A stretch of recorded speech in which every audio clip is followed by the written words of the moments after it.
సనాతన ధర్మం అంటే ఏమిటి? అది ఒక మతమా? లేక ఒక జీవన విధానమా? మన పూర్వీకులు మనకు ఇచ్చిన జ్ఞానం ఎంత గొప్పదో తెలుసుకోవాలంటే ముందుగా ఒక ప్రశ్నకు సమాధానం తెలుసుకోవాలి. సనాతన ధర్మంలో ఎంత జ్ఞానం ఉంది? మరి వాటి ఉద్దేశ్యం ఏమిటి? ఈ రోజు మనం అదే తెలుసుకోబోతున్నాం. సనాతన ధర్మం అనేది ఒకే ఒక పుస్తకం మీద ఆధారపడినది కాదు. ఇది ఒక విశాలమైన జ్ఞాన సముద్రం. ఈ సముద్రంలో ప్రధానంగా ఉన్న గ్రంథాలను 4 భాగాలుగా విభజించవచ్చు. మొదటగా వేదాలు. వేదాలు అంటే జ్ఞానం. ఇవి సనాతన ధర్మానికి మూలం. 4 వేదాలు ఉన్నాయి. ఋగ్వేదం, యజుర్వేదం, సామవేదం, అథర్వవేదం. వీటిలో ప్రధానంగా దేవతల స్తోత్రాలు, యజ్ఞాలు, కర్మలు, జీవితం ఎలా నడపాలి అన్న మార్గదర్శకాలు ఉంటాయి. వేదాలు మన జీవితానికి ఫౌండేషన్ లాంటివి. వేదాల చివరి భాగం ఉపనిషత్తులు. ఇవి ఏమి చెప్తాయి? ఆత్మ అంటే ఏమిటి? బ్రహ్మం అంటే ఏమిటి? మనిషి అసలు స్వరూపం ఏమిటి? ఇవి తత్వశాస్త్రం అంటే ఫిలాసఫీ. సాధారణంగా చెప్పాలంటే మనిషి ఎవరు? ఎందుకు పుట్టాడు? ఎక్కడికి వెళ్తాడు? అనే ప్రశ్నలకు సమాధానం ఇస్తాయి. ఇప్పుడు ఇతిహాసాలు. ఇవి కథల రూపంలో ఉన్న నిజమైన చరిత్ర. 2 ప్రధాన ఇతిహాసాలు ఉన్నాయి. రామాయణం, మహాభారతం. రామాయణం శ్రీరాముడి జీవిత కథ, ధర్మం ఎలా పాటించాలో చెప్తుంది.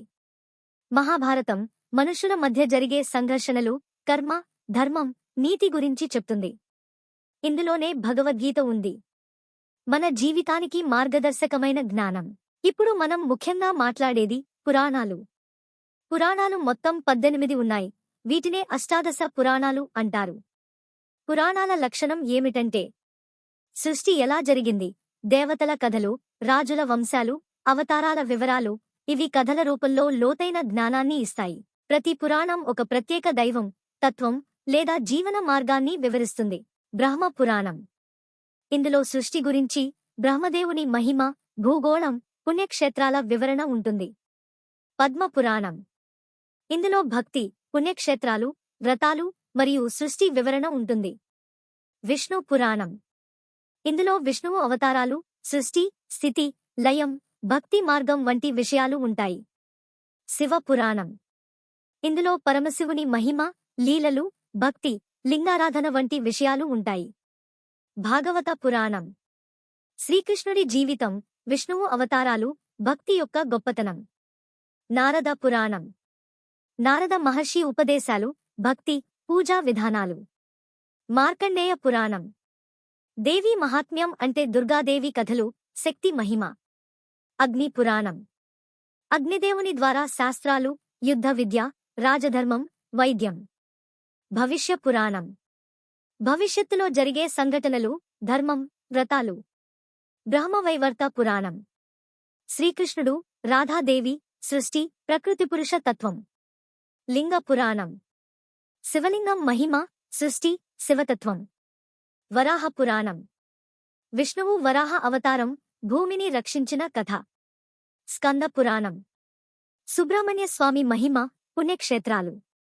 వామన పురాణం. వామన అవతారం, మహాబలి కథ, ధర్మం. కూర్మ పురాణం.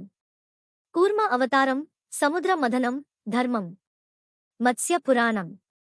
మత్స్య అవతారం, ప్రళయం, సృష్టి రహస్యాలు. గరుడ పురాణం. మరణం తర్వాత జీవితం, యమలోకం, పాప పుణ్య ఫలితాలు. బ్రహ్మాండ పురాణం. బ్రహ్మాండ నిర్మాణం, లలితా సహస్రనామం, సృష్టి వివరాలు. ఇవి కాకుండా ధర్మశాస్త్రాలు, ఇందులో మనం ఎలా జీవించాలి లాంటి విషయాలు ఉంటాయి. ఆగమాలు, దేవాలయ పూజా విధానాలు ఉంటాయి. యోగ శాస్త్రాలు, మనస్సు నియంత్రణ విషయాలు ఉంటాయి. స్మృతులు, సామాజిక నియమాలు ఉంటాయి. అన్నీ కలిపి సనాతన ధర్మం ఒక సంపూర్ణ జీవన విధానం అవుతుంది. ఇప్పుడు మనకు ఒక విషయం స్పష్టంగా అర్థమవుతుంది. సనాతన ధర్మం అనేది ఒక పుస్తకం కాదు. అది ఒక అనంతమైన జ్ఞాన సంపద. ప్రతి గ్రంథం మన జీవితంలో ఒక భాగాన్ని మార్గదర్శనం చేస్తుంది. మరి మనం చేయాల్సింది ఒక్కటే, ఈ జ్ఞానాన్ని అర్థం చేసుకుని జీవితంలో అమలు చేయడం.